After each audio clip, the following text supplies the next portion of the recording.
Jadi karena kita percaya kepada Yesua, maka pada saat itulah kita ditahirkan. Mendapatkan percikan darahnya. Kita tidak perlu ditenggelamkan ke dalam darahnya. Tapi mendapatkan percikan darahnya saja. Kita ditahirkan. Dan menjadi sembuh. Oleh bilur-bilurnya. Bilur-bilur itulah tempat di mana darah itu keluar.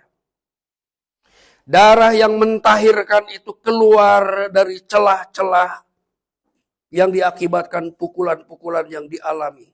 Ya, gue dibilang stricken. Ya, kalau dia terjemahan bahasa Inggris, stricken. Jadi pemberontakan umat. Sekali waktu saya diundang oleh seorang rabi ke tempat kediamannya di Jakarta. Dan dia benar-benar rabi. Dan katanya rabi itu membawai 100 rabi. Saya diundang secara khusus sama dia. Ya, entah apa saya juga ketemu, saya datang aja. Dan di sana ternyata di rumahnya itu, di apartemennya itu sudah berkumpul banyak orang. Dan semua berpikiran yang sama, bahwa Yesaya 53 itu adalah berbicara tentang Israel. Sedangkan iman kita, ya setelah kita belajar, Yesaya 53 itu berbicara tentang Yesua. Itu perbedaannya. Pemahaman anti misionari begitu. Memang itu dirancang pemahaman itu untuk mengcounter iman mesianik dan iman Kristen supaya tidak masuk ke Yerusalem. Dan itu resmi. Disahkan oleh pemerintah di sana. Dan saya tahu dan pernah beliau menulis surat kepada pemerintah kita bahwa kehadiran dia di Indonesia, dia jelaskan di situ.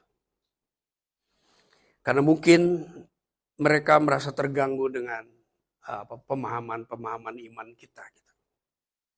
Tapi saya pribadi sudah berpegang teguh bahwa oleh karena bilur-bilurnya, oleh karena penderitaannya, oleh karena apa atau konsekuensi yang dialami oleh Yesua akibat pelanggaran-pelanggaran umat Hasem, ya, Yesaya 53 itu bicara gitu.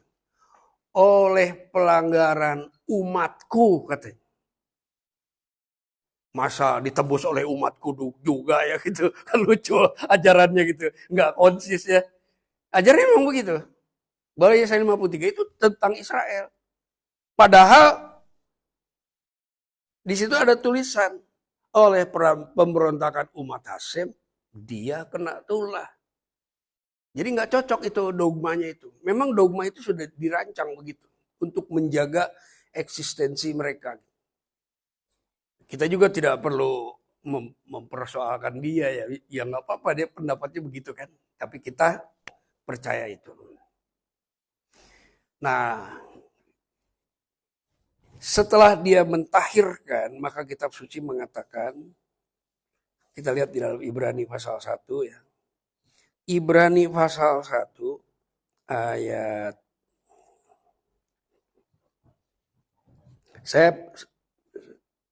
saya tidak bermaksud mengedit kitab suci ya. Saya mengedit apa yang saya pernah baca saja. Begini. Setelah pada zaman dahulu, itu ayat 1.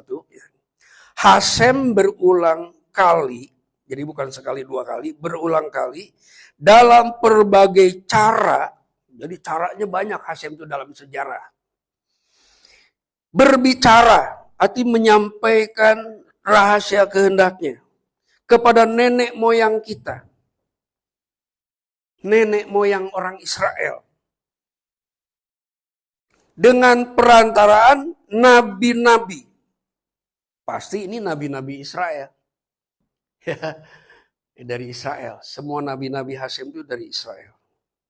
Maka pada zaman akhir ini, zaman akhir ini berbicara tentang 2000 tahun yang lalu. 2000 tahun yang lalu sudah disebut zaman akhir. Ia telah berbicara kepada kita, kepada orang Yahudi, dengan perantaraan Beno, perantaraan anaknya, yang telah ia tetapkan yang telah Hasem tetapkan sebagai yang berhak menerima segala yang ada. Oleh Dia, Hasem telah menjadikan alam semesta. Jadi dari awal, Hadafar itu menjadi pelaksana kehendak Hasem. Itu dari cerita awalnya udah begitu. Ya. Maka di dalam penebusan juga, kehendak Hasem terlaksana oleh Yesua. Itu yang diceritakan di dalam Yesaya 53. Karena di situ ada kata kehendak Hasem terlaksana oleh Dia. Nah, ayat berikutnya, Ia adalah cahaya kemuliaan Hasem dan gambar wujud Hasem yang tidak kelihatan, dan menopang segala yang dengan firman-Nya yang penuh kekuasaan. Dan setelah Ia selesai mengadakan pentahiran dosa, nah terjemahannya di sini penyucian dosa, ya. Tapi kalau di dalam bahasa Ibrani pentahiran dosa, Ia duduk di sebelah kanan yang maha besar. Dalam bahasa Ibrani disebut Hagedulah. Ya, yang maha besar itu Hagedulah. Di tempat yang tinggi, Bimromav. Ose Salom Bimromav. Nah itu, ya. Itu ada di dalam kitab Ibrani ini.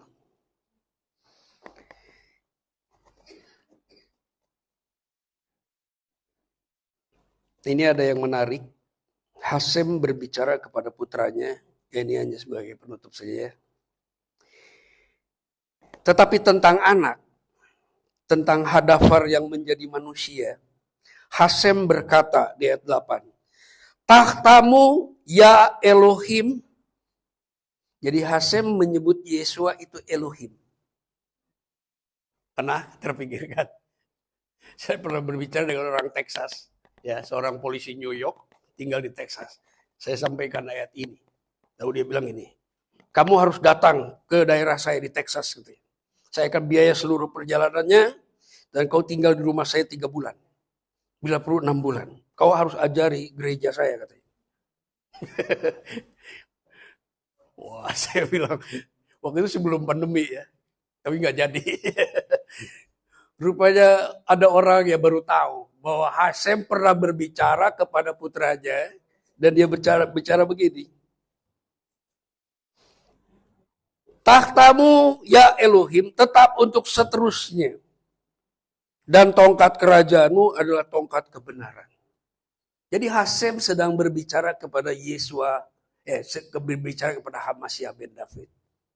Hasem menyebutnya Yesua itu Elohim. Kalau ini didiskusikan dengan studi kata Allah, pasti pada bingung. Pasti pada bingung. Itulah sebabnya mengapa beberapa hari yang lalu saya membicarakan tentang bedanya hak Elohim dengan Elohim. Jadi di sini hak Elohim berbicara kepada Hadafar. Tahtamu ya Elohim. Jadi Hasem menyebut Yesua itu Elohim.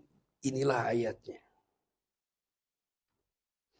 Engkau mencintai keadilan dan membenci kefasikan. Sebab itu Elohim. Nah, Hasem menyebut Elohim lagi.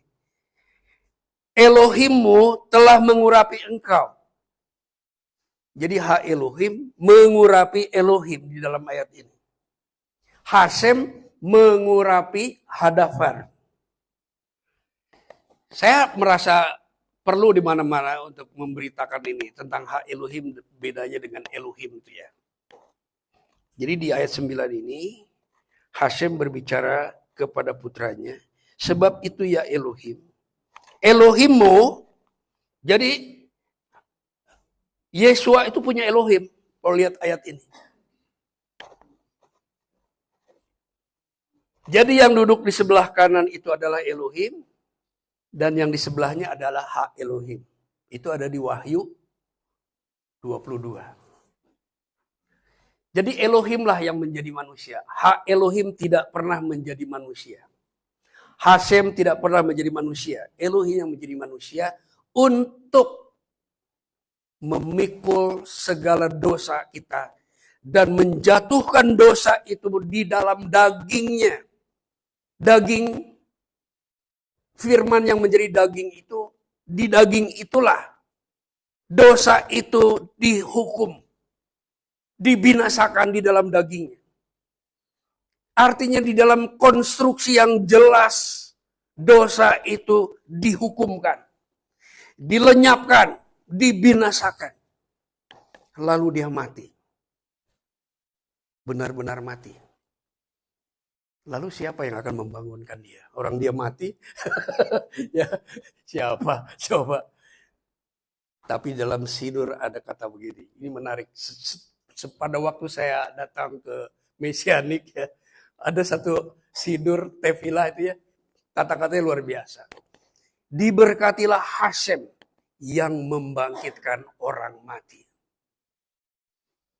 Jadi ketika Putra Elohim yang menjadi manusia itu mati karena memikul dosa-dosa kita dan mati di sana, pada hari ketiga Hasemlah yang membangkitkan dia. Inilah Injil. Inilah kabar baik, ya, yang saya sampaikan.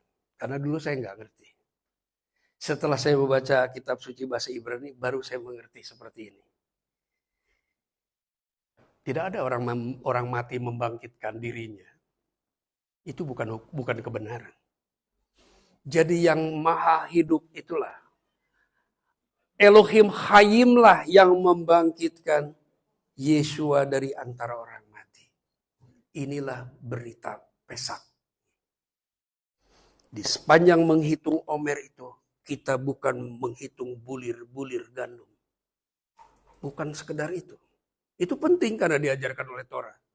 Tapi ada yang jauh lebih penting yaitu menghitung bagaimana Hasem menyelamatkan umatnya setelah putranya ditimpa, diremukan, dan mati. Dan Hasem membangkitkan. Supaya dunia tahu bahwa ada Hasem dan ada Mesiasnya. Kalau tidak begitu orang tidak tahu apakah Hasem benar-benar ada atau tidak. Ya. Dengan membangkitkan Yesua, orang tahu bahwa Hasem itu ada selama-lamanya dan hidup kekal. El Olam. Dan Hadafar yang menjadi manusia dan mati karena dosa-dosa kita dibangkitkan. Sehingga ada dua yang kita kenal. Bapaknya dan anaknya.